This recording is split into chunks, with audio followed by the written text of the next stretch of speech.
खरवस असं नुसतं नाव जरी घेतलं तरी भल्या भल्यांच्या तोंडाला पाणी आल्याशिवाय अजिबात राहत नाही। आज मी तुमच्यासाठी अगदी लहानांपासून मोठ्यांपर्यंत सगळ्यांनाच खूप जास्त आवडणारा मस्त जाळीदार लुसलुशीत खरवस कसा बनवायचा त्याची रेसिपी दाखवणार आहे। डेअरीमधून चिकाचं दूध आणून घरामध्ये खरवस बनवण्याचा तुम्ही नेहमीच प्रयत्न केला असेल, पण बऱ्याच जणांचा खरवस नीट होत नाही, दह्याप्रमाणे किंवा खिरीप्रमाणे थोडासा पातळ होतो। आता या सगळ्या चुका होऊ नये म्हणून कोणत्या टिप्स वापरायचं आणि भरपूर टिप्ससह रेसिपी मी तुमच्यासोबत शेअर केलेली आहे, म्हणजे असा हा छान जाळीदार लुसलुशीत खरवस तुम्हाला घरामध्ये तयार करता येईल। चला तर मग वेळ न घालवता रेसिपीला सुरुवात करूया। तर खरवस बनवण्यासाठी सगळ्यात महत्त्वाचं जी नसते म्हणजे आपलं हे चिकाचं दूध। गाईचं किंवा म्हशीचं अशा दोन प्रकारचं तुम्हाला चिकाचं दूध बाजारात किंवा गावाकडे अगदी सहज उपलब्ध होतं। बऱ्याच जणांना चिकाचं दूध काय असतं ते माहिती नसतं, किंवा गाय किंवा म्हैस व्यायल्यानंतर जे ताजं किंवा काही दिवसांचं दूध जे मिळतं थोडंसं घट्ट थोडंसं पिवळट असतं, त्याला आपण चिकाचं दूध असं म्हणतो। नेहमीच्या साध्या दुधापेक्षा थोडंसं पिवळ्या रंगावर आणि थोडं घट्ट दूध असतं। आता तुम्ही जर गावाकडे वगैरे राहत असाल तर अगदी चांगल्या क्वालिटीचं छान घट्ट दूध तुम्हाला हे चिकाचं उपलब्ध होतं।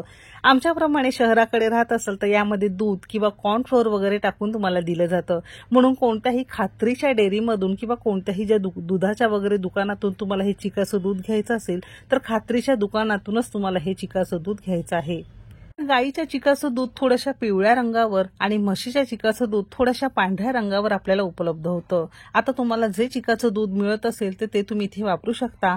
बनवण्याची पद्धत अगदी सेमच आहे। डेअरीमधून चिकाचं दूध आणल्यानंतर फ्रीजमध्ये खूप जास्त दिवस ठेवायचं नाही, 1-2 दिवसात तुम्हाला हे खरवस तयार करायचंय, नाहीतर खरवस तयार झाल्यानंतर थोडंसं आंबट लागू शकतं। आता आपण शहराकडे राहतो, आपल्याला खूप जास्त घट्ट खरवसाचं दूध उपलब्ध नसतं, म्हणून जर तुमचं अर्धा लिटर दूध असेल किंवा तुमच्या चिकाच्या कन्सिस्टन्सीवर तुम्हाला हे एक्स्ट्रा दूध यामध्ये वाढवायचं आहे, तर इथे आपलं चिकाचं दूध खूप जास्त घट्ट नाही किंवा खूप जास्त पातळ नाही, नेहमीच्या दुधापेक्षा थोडंसं घट्ट आहे, कारण यामध्ये ऑलरेडी आपल्याला दूध किंवा पाणी घालून दिलं जातं। तर यासाठी आपण फक्त मेजरिंग कपने पाव कप किंवा 100 ml आपण यामध्ये साधं गरम करून थंड केलेलं दूध घातलेलं आहे। खूप जास्त दूध यामध्ये तुम्हाला घालायचं नाही। असं दूध तुमचं जितकं पातळ घट्ट असतं त्यानुसार तुम्हाला यामध्ये दूध घालायचं आहे, कारण प्रत्येक वेळी चिकाचं दूध थोड्याशा वेगवेगळ्या कन्सिस्टन्सीचं तुम्हाला उपलब्ध होऊ शकतं। इथे आपलं दूध खूप जास्त घट्ट नव्हतं किंवा खूप जास्त पातळ नव्हतं, म्हणून फक्त आपण इथे पाव कप दूध घातलेलं आहे। दूध आपण इथे गाईचंच वापरलेलं आहे, गरम करून थंड करून घेतलेलं आहे। आवडीप्रमाणे आपण यामध्ये आता साखर घालणार आहोत। आता मेजरिंग कपने अर्धा कप आणि वजनी म्हणाल तर साधारणतः 150 ग्राम प्रमाणात इथे आपण साखर घेतलेली आहे। साखरेऐवजी अर्धा कप किंवा आवडीप्रमाणे तुम्ही इथे गूळ चिरून घातला तरी सुद्धा चालू शकेल। साखर किंवा गूळ दोघांपैकी तुम्हाला यामध्ये काहीतरी एकच वापरायचं आहे। आता साखर आपल्याला संपूर्ण यामध्ये विरघळून घेणं गरजेचं आहे। जर तुमचं हे चिकाचं दूध खूप जास्त पातळ असेल आणि त्यामध्ये जरी तुम्ही दूध घातलं तर तुमचं खरवस थोडंसं दह्याप्रमाणे किंवा थोडंसं पातळ तयार होतं। जर तुमचं खरवसाचं दूध अगदीच पातळ असेल तर डायरेक्ट तुम्ही यामध्ये साखर किंवा गूळ घालून शिजवू शकता। जर तुमचं थोडंसं घट्ट असेल तर त्यामध्ये तुम्ही थोडंसं दूध घालू शकता।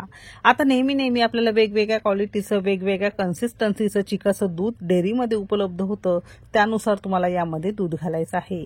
साखर संपूर्ण यामध्ये विरघळली की अगदी पाव चमचा यामध्ये वेलची पूड घेतलेली आहे। तुम्हाला इथे जायफळ पूड सुद्धा वापरता येईल, किंवा काहीच न घालता नुसतंच यामध्ये साखर विरघळून तयार केलं तरी सुद्धा चालू शकेल। आपण इथे अर्धा लिटर गाईच्या चिकाच्या दुधासाठी अगदी 100 ml किंवा अगदी पाव कप गरम करून थंड केलेलं दूध वापरलेलं आहे। असे याचं जनरली आपण प्रमाण घेतलेलं आहे। सगळी जिन्नस छान एकजीव झाली की ज्या भांड्यामध्ये तुम्हाला खरवस सेट करायला ठेवायचं आहे, वरण भाताचं कुकरचं जे भांडं असतं ते घेऊ शकता, कोणत्याही टोपामध्ये करू शकता, किंवा असं हे केक टीन मिठाई टीन मध्ये सुद्धा तुम्ही हे सेट करायला ठेवू शकता। अजिबात त्याला तेल तूप लावायचं नाही, फक्त जे दूध आपण मिक्स करून घेतलेलं होतं गाळून घेणं गरजेचं आहे, कारण यामध्ये छोटा मोठा कचरा असेल किंवा अशी ही छोटी मोठी आपली वेलची पूडचं जे कण असतील ते सगळं गाळून आपल्याला स्वच्छ आणि गुळगुळीत दूध असं हे खरवससाठी तयार मिळतं। असं छान आपण घातलेलं आहे। आता फायनली आपण आपण हे छान वाफवून घेणार आहोत। खरवस वाफवून घेण्यासाठी घरातल्या कोणत्याही एखाद्या जुन्या कढईमध्ये किंवा टोपामध्ये तांब्याभर पाणी घ्यायचंय। त्यावर अशी ही एखादी प्लेट किंवा अशी ही जाळी ठेवायची आहे जे तुमच्याकडे असेल आणि झाकण लावून मोठ्या आचेवर पाण्याला मस्त उकळी आणणार आहोत। पाण्याला अशी छान खदखदून उकळी आली की मध्यभागी हे भांडं ठेवायचंय आणि याच्यावर एक प्लेट आपल्याला झाकून ठेवायची आहे, जेणेकरून वर जी वाफ वगैरे येईल ती खरवसामध्ये पडू नये आणि व्यवस्थित आपलं खरवस तयार होईल। तर अशी ही आपण प्लेट घातलेली आहे। आता याला झाकण लावणार आहोत। झाकण लावताना कुठून वाफ जाऊ नये याची व्यवस्थित काळजी घेत छान झाकण आपण पॅक बंद लावून घेतलेलं आहे। आता गॅस आपल्याला मध्यम करायचा आहे आणि 15 मिनिटं आपण हे मस्त वाफवून घेणार आहोत।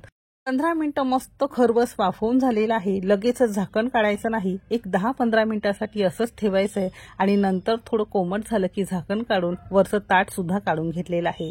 आता खरवस तयार झाले की नाही हे बघण्याची सुद्धा एक छान ट्रिक असते। हलकासा रंग बदलतो आणि मध्यभागी असं हे दाबून बघितलं की छान घट्ट वड्यांप्रमाणे हे दिसतं।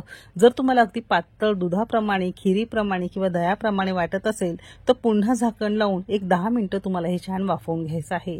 तर असं हे खरवस आपलं 15 मिनिटात मस्त परफेक्ट तयार झालंय।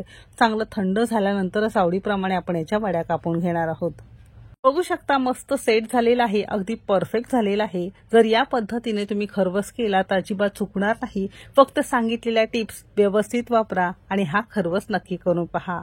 पण इथे साखरेचा बनवलाय म्हणून थोडासा पांढरा दिसतोय। तुम्ही यामध्ये जर गुळ घातलं की याला रंग मस्त पिवळसर आणि छान येतो। तुम्हाला जी पद्धत आवडेल, ज्याचा तुम्हाला करायचा असेल तर तुम्ही नक्की करून पहा।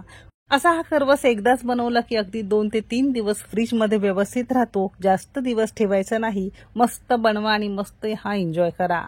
तर आजची ही मस्त जाळीदार आणि लुसलुशीत रेसिपी तुम्हाला कशी वाटली कमेंट करायला विसरू नका। जर आवडली असेल तर एक लाईक नक्की करा। एक खरवसाची वडी तुम्हाला कापून दाखवते। तत्पूर्वी बघू शकता मस्त याला छान जाळी सुटलेली आहे। अगदी लुसलुशीत जाळीदार आणि हलका फुलका आपलं हे मस्त खरवसाच्या वड्या तयार झालेल्या आहे। रेसिपी आवडली असेल तर एक लाईक नक्की करा। चॅनेलवर नवीन असाल सबस्क्राईब करा आणि आपल्या रेसिपीज तुम्हाला कशा वाटतात ते सुद्धा नक्की सांगा। रेसिपी कोणत्या शहरातून बघताय ते पण नक्की सांगा। चला तर मग भेटू एक मस्त आणि जबरदस्त रेसिपी सोबत। तोपर्यंत मस्त खा आणि स्वस्त रहा।